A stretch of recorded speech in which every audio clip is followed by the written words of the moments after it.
Hello my dear student, যে ক্লাসে পড়ো না কেন, ক্লাস 9, 10, 11, 12 যে ক্লাসে পড়ো না কেন, ট্রান্সফরমেশন সেন্টেন্স খুব গুরুত্বপূর্ণ। অর্থাৎ হ্যাঁ বাচক থেকে না বাচক, না বাচক থেকে হ্যাঁ বাচক, প্রশ্নবোধক বাচক থেকে বিবৃতিমূলক বাচক, এই যে বাক্যগুলো পরিবর্তন করতে হয় সেগুলো খুব গুরুত্বপূর্ণ। এখানে দেখো কি করতে হবে, দেখো এখানে লেখা আছে page number 110, Duff and Dutta বই থেকে। ডাফ অ্যান্ড দত্ত ক্লাস 10-এ যে বইটা রয়েছে বইটা থেকে বলছি আমি। পেজ নাম্বার 110 বলেছে, দেখো এখানে যে change the following interrogative sentence into statement and assertive sentence or vice versa. এখানে দেখো বলেছে who is free from error. Who is free from error, কে, কার ভুল হয় না। বলছে এখানে who is free from error, তাহলে কে মুক্ত, ভুল থেকে মুক্ত কে? এমন কোনো ব্যক্তি আছে ভুল হয় না? আছে? ভুল তো মানুষের হয়। তাহলে তোমার কি লিখতে হবে? তাহলে হু ইজ ফ্রি ফ্রম এরর, এখান থেকে মানেটা কি জানতে পারলাম? যে ভুল থেকে কেউ মুক্ত নয়, কিন্তু কারো কিছু না কিছু ভুল হয়। ঠিক আছে, তাহলে কি লিখবো এখানে? হু বাদ দিয়ে এখন nobody is free from errors.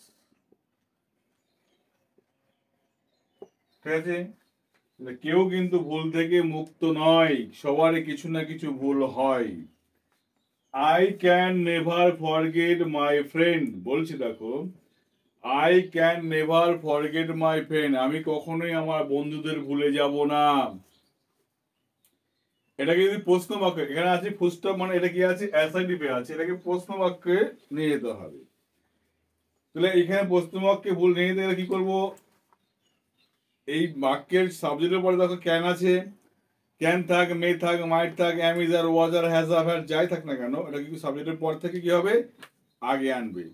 তাহলে আই ক্যান বাদ দিয়ে উল্টে কি হবে? ক্যান আই, মনে থাকবে? আচ্ছা, নেভার বাদ দিয়ে কি লিখবো? অলওয়েজ। নেভার বাদ দিয়ে কি লিখবো? অলওয়েজ। তার মানে কি দেখো, আমরা কি সবসময় ভুলে যাব বন্ধুদের? না। তার মানে উত্তরটা কি দেওয়া হলো?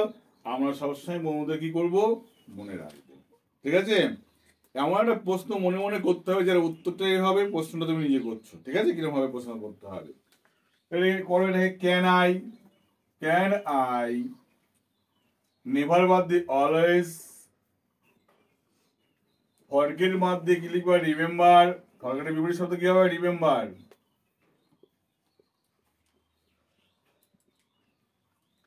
মাই ফ্রেন্ডস, ঠিক আছে, নদী দাও। তাহলে can I remember my friends হলো। এবার দেখো who does not know that man is moral, কে জানে না যে মানুষ মরণশীল? কে জানে না? সবাই জানে। তাহলে এখানে কি লিখতে হবে? দেখো হু ডাজ নট, এটুকু বাদ দিয়ে লিখতে হবে এভরিবডি নোজ। এভরিবডি নোজ, যা আছে লিখে দাও, সবাই জানে যে মানুষ মরণশীল। তাহলে এখানে লিখবি এভরিবডি বা এভরিওয়ান, যা খুশি। এই নোর সঙ্গে এস যোগ করবা, K N O W S. কেন এস হলো? ডাজ নট বাদ দিলে মূল ভাবের সাথে কি যোগ করতে হয়? এস বাই এ যুক্ত করতে হয়। মনে আছে নিয়মটা? ব্যাস। এভরিবডি নোজ দ্যাট লিখে দাও man is mortal, full stop. সবাই জানে যে মানুষ মরণশীল। দেয়ার গ্লোরি ক্যান নেভার ফেড, তাদের গৌরব কখনো ফেড মানে কি? বিবর্ণ হয়ে যাবে না, মানে কখনো তাদের গৌরব বা সুনাম কখনো কমে যাবে না। তাহলে এটাকে যদি আমরা করি, এখানে কি হবে? এখানে প্রশ্নবাক্য করতে হবে। প্রশ্নবাক্য করলে কি করবো আমরা? ক্যানটাকে আগে নিয়ে আসবো। প্রথম কাজ, ক্যানটাকে কি করবো আমরা? আগে আনবো। ক্যান দেয়ার গ্লোরি, কি হবে? Can their glory. দেখো ক্যান দেয়ার গ্লোরি, বুঝেছি এটুকু? নেভার বাদ দিয়ে কি লিখবো আমরা? অলওয়েজ। কি লিখবো? অলওয়েজ। দেখো অলওয়েজ।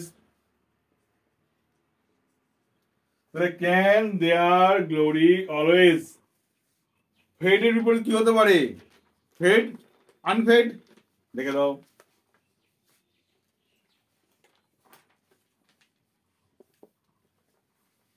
তাদের গোলাপ কি সবসময় ক্ষীণ হয়ে যাবে? না, তাদের গোলাপ সবসময় কি থাকবে? উজ্জ্বল হয়ে থাকবে, তাই না? কখনোই ক্ষীণ হবে না। It matter little if I protest, বলছি it matter a little if I protest, যদি আমি প্রতিবাদ করি তাহলে এটা সামান্য কিছু যায় আসে, তাহলে সামান্য কিছু যায় আসে।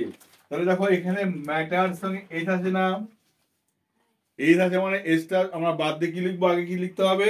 ডাজ লিখতে হবে। এই এস বাদ দেওয়া মানে আগে লিখবো does, DOES, does it matter,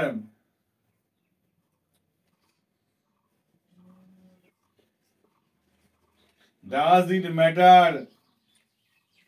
হ্যাঁ, লিটিল আছে, লিটিলের বিপরীত শব্দ কি হবে? লং। কি হবে? Long. Does it matter long, LONG, long. If I, যদি আমি, প্রোটেস্টের বিপরীত কি হবে? আনপ্রোটেস্ট। কি লিখবো? আনপ্রোটেস্ট।